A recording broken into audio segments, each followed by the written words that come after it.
So what's good? Welcome to episode 9 of Theo's Tailgate. As always, I appreciate anybody who's tuning in or just supporting in general.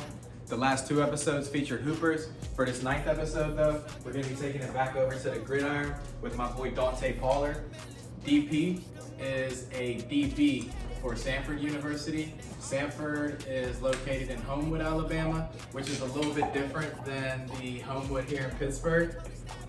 He began his college career with Akron University, where he played for the Zips for 2 years before hitting the transfer portal and finding a home with Samford. He started 10 out of 11 games last year for Samford as well. And as far as the jerseys go for this episode, Samford is in Alabama. I keep saying Samford, man. Samford is in Alabama. So we got the Alabama baseball jersey. I need to get my boy DP's jersey. It's coming soon. There's no name on this, so it could be whoever you want it to be. I'm not too familiar with Bama's baseball roster. And then we got Micah Fitzpatrick, Bama jersey back there. Obviously a dog for the Steelers right now and one of the best safeties in the league. So yeah, no direct correlation, but kinda because Alabama, Samford's in Alabama. But my boy just wrapped up spring ball, so let's jump into this 9th episode with him. Truck got a hood, now crack out the car with no keys. Beat it, she for the street knee. Only one she got hit at the spinning knee. I feel a little rich this week. Influence my family to not be cheap. I told her FN on me. Carnage, she needs just a Glocky key. Do rollin' 60, locked in seats. Me rollin' that coupe with a bucket seat. Got it up mud like a football clique. I use a drop out of that photo G. Call it up, plug it in. Alright, we got my boy DP joining us. How you, bro? I'm good, bro. How you? I'm chilling. Y'all just finished spring ball? Yeah, we just finished spring ball up last Friday. It was cool for real. It was good. Y'all had a spring game or what that look like? Nah, I swear, see, we do it differently. Like at my old school, we had a practice, then a day between, then a practice, and a day between. But this time we just did 4 days straight. So we just practice, then we have a break. But we ain't had no spring ball. We just did 3 days the first week, 4 days the next week, then 4 days last week. But we scrimmages went good and stuff. So y'all was getting after it then up there? Yeah, we was getting after it. We looking real good this year. We're real excited how we back. And spring ball down here in PA, it could get a little cold. What about up there in Alabama? Was it pretty hot for y'all during spring ball or? Hell yeah, that's one thing about it. Spring ball down here be feeling like fall count. Like if you don't hydrate, if you don't eat before practice, you will go down. That's one thing I say about it. Like not one time I had to wear sleeves, leggings. I was hot. I was taking shit off because I was so hot. It's definitely fall camp like weather down here. Y'all ever have anybody dropping practice to like dehydration in that heat? Yeah, that's normal. Dudes be catching full body cramps. You'll see just pass out. So if you don't like hydration and eating is real key in the South if you want to succeed. Real key.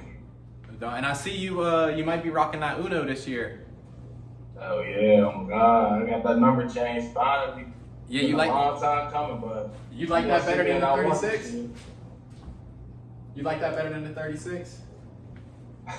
Hell yeah, I had to get up out of that. That was first year shit. I had to get up out of there. But let's do this bracket real quick with some of the best FCS players of all time. Yeah, I mean, I think I sent you it on your phone. You might be able to peep it. But for this first round, yeah, I mean, we got Cooper Kupp, East Washington University, or Carson Wentz from North Dakota State. I'm going with Cooper Kupp. Yeah, I mean.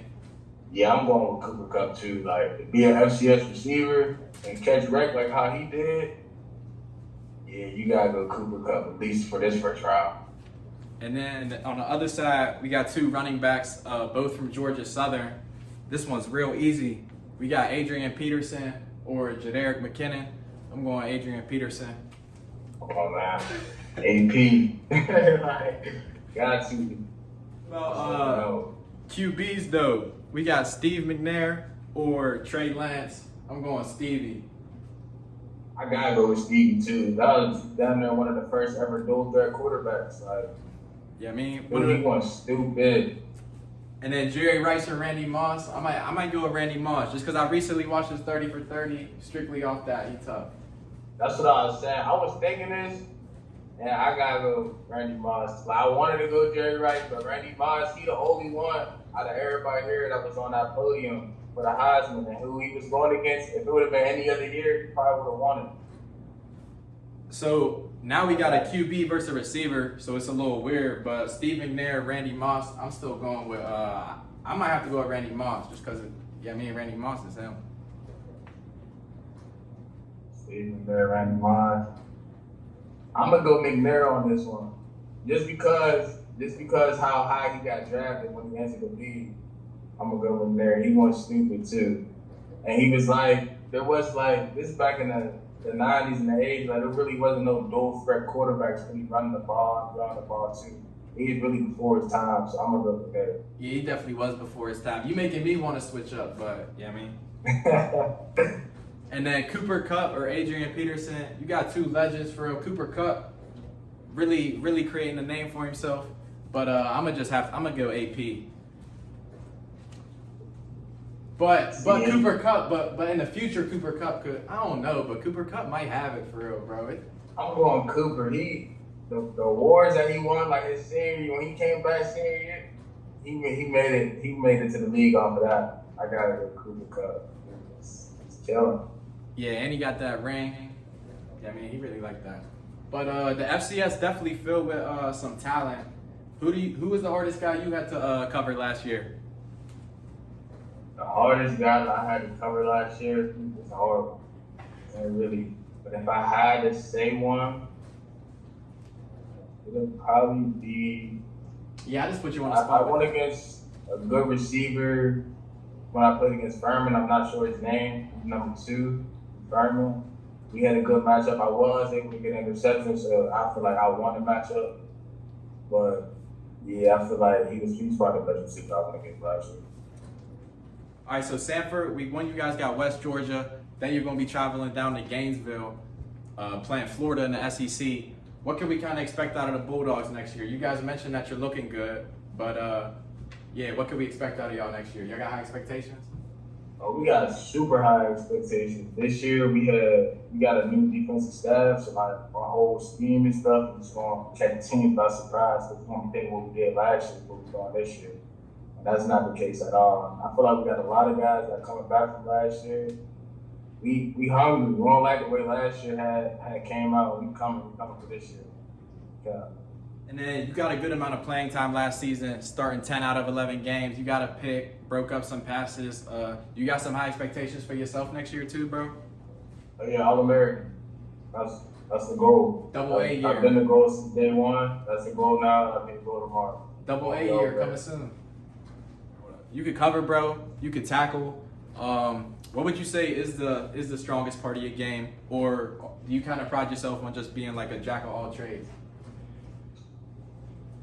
Part of my game is a good question. The part of my game that I really like about myself is my physicality, because you don't expect corners to be like as physical as I am. I feel like I like to get in receiver space. I like to touch them, let them know I'm there, like put them to the ground a little bit. So I say my physicality.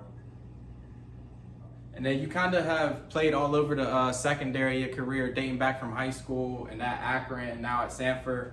Do you like corner the best? Actually, I like playing nickel the best, honestly. If I can get any position in the back end, it's that middle corner, because like you get a little bit of everything. Like at corner, if it's some plays, if it's a run play to the other side, you might not necessarily be in the play. If it's a pass play to the other side, but as a nickel, you're like kind of like that quarterback of the defense. So like if it's a run play, you got to run gap the field. If it's a pass play, you got to man the guard. So like you always in the mix at nickel, and I just like always being in the mix. I say it's a position that you do. And then you guys also had a pretty talented DB room last year at Samford. You got anybody off the top of your head we can kind of look out for next year aside from yourself? Look out for it. All my guys coming. We got Maury Cannon, Jaleel Yancey, really all my guys. I don't want to leave nobody out, but really we all just, one thing about this room, we all hungry. We all got the same type of goal. Like we got a similar story where we probably been counted out one or twice in our life, but that ain't our story. We're not letting that be the end of our chapter. So like we just here right now, just molded together. It's all coming. We're just some hungry dogs. That's the best way to explain it. I heard you, bro. And obviously you talk about being doubted and counting out. You ended up hitting the portal and leaving Akron to come down to Samford. What made you make the decision to end up coming to Alabama last year? Actually, a lot of factors had went into it. Not a lot of people noticed. Well, I was a walk-on at Akron, and because I had broke my leg my senior year of high school, and me being a walk-on really like transformed the way I thought and the way I did things. Just made me be a harder working player off and on the field. So with being that, just working and working and working, I just felt like I'm not on the level of these walk-ons. I shouldn't be a walk-on no more. And I had the film to prove that. So with me, I hit the transfer portal. God willing, I was able to get like 10 plus offers from schools all across the East Coast, mostly FCS schools. And Samford being privately Christian university, it just felt like the best fit for me. And they were also coming off a conference championship in football. So like, it was just the best fit on and off the field. And being almost a year into it, I feel like I did make the right decision for coming here too. Who would you say your NFL comparison is, bro? My NFL comparison, see, this is hard. I say who I try to model my game after. And the player I try to say I model my game after, really Tyrann Mathieu, Kenny Moore, and I'm starting to get more with Trent McDuffie. Just players who small players who play multiple positions down the field. They're not just at one position. You might see Mathieu, free safety, corner, never one play. You might just watch Trent McDuffie guard the number one receiver in the slot the whole game just because that's what he got to do. Then the next game, he'll come outside, out wide, and guard their number one receiver out wide. So just their versatility. I like watching versatile players. I don't like just watching one specific thing. I just want to model my game around a lot of players to make it gel with me. That makes sense. Yeah, I hear you. Tyrann Mathieu probably one of my favorite players too, because I'm a big LSU football fan. So yeah, he was stepping up there. He's still stepping right now in the league. Actually. He's still just his game. This is the mental part of the game is the reason why he's still able to make plays. Because he might not have the feet work still or the speed still, but he still make just as much plays as he did when he was younger, just off of his mental. Yeah, people don't know he was really a safety that was up for Heisman. Like that's crazy. Oh wow. So then Doug Hodges from the Berg just got inducted into the Samford Hall of Fame. Was a Pittsburgh legend for a couple of weeks. He was balling, but you a Steeler fan, bro? Hell yeah, yes sir. How you feel about these free agency pickups though? Man, free agency pickups. The front office, they know it's time to win, so I feel like they doing good. They know what they're doing. They're being smart with it too. They're not just putting their money, just doing stuff for the reason they're doing. I mean, how they got Russell Wilson is the move in free agency. Like, this is making good moves all around. So it's gonna be exciting to see split up or shut up. And who you think starting week 1, Fields or Russell Wilson? I think you gotta give it to Russell Wilson. Just like still is a classic organization, they're gonna let the veteran start, trying to prove himself, make him do what he did. They're gonna make him lose it on his own. If he lose it, he's gonna lose it by his performance. For sure. You got any Steeler fans down there? Anybody else from the Berg down there? More than you would think. More than you would think. You know, we international with it. It's like, no. Nah, for real though. Like more than you would think. But you follow any other sports besides football, or are any other sports big down there? Maybe. Really, all sports is big. But I just got done watching the women's college basketball championship. That was crazy. I think men's is tonight. That's gonna be wild. Who you got in the men's one? I got UConn. Yeah, I got UConn too. They won everybody. I wanted NC State to beat Purdue real bad, but. Yeah, I mean, they story ran out. Yeah, I was about to say, I watched NBA too. I like the NBA. My favorite team in the NBA, the Lakers. You think the Lakers gonna do something here? They kind of hot right now, though.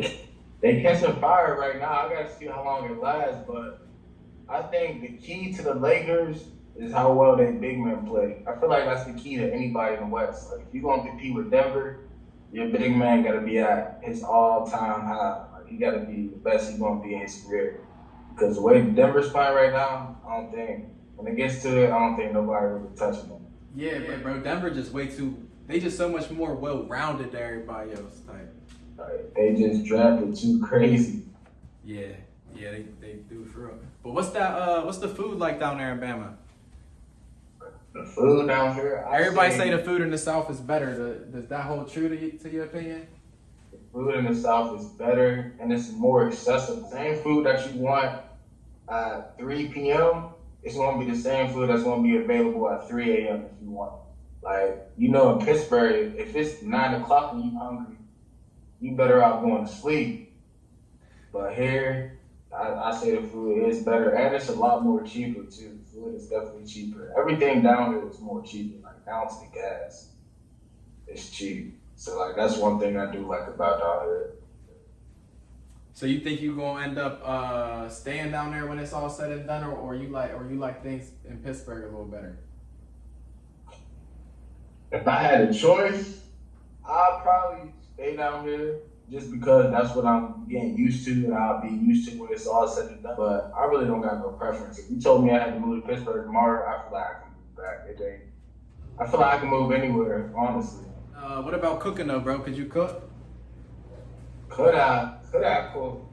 Hell yeah, bro. I be having to chef it up down here. I can't depend on the cafeteria all my life. I really just got done last night. I cooked some baked chicken and macaroni and cheese. It was crazy. Oh God. Oh yeah. So what you bringing to the tailgate then? To the tailgate? What I'm bringing to the tailgate? Probably some baked chicken breast, some macaroni and cheese. Gotta bring the macaroni and cheese, and I'm gonna bring some rolls too. Yeah, you definitely invited. Hell yeah. Hey, but bro, I appreciate you getting with me for sure, bro. Yes, sir, bro. I appreciate you having me, bro.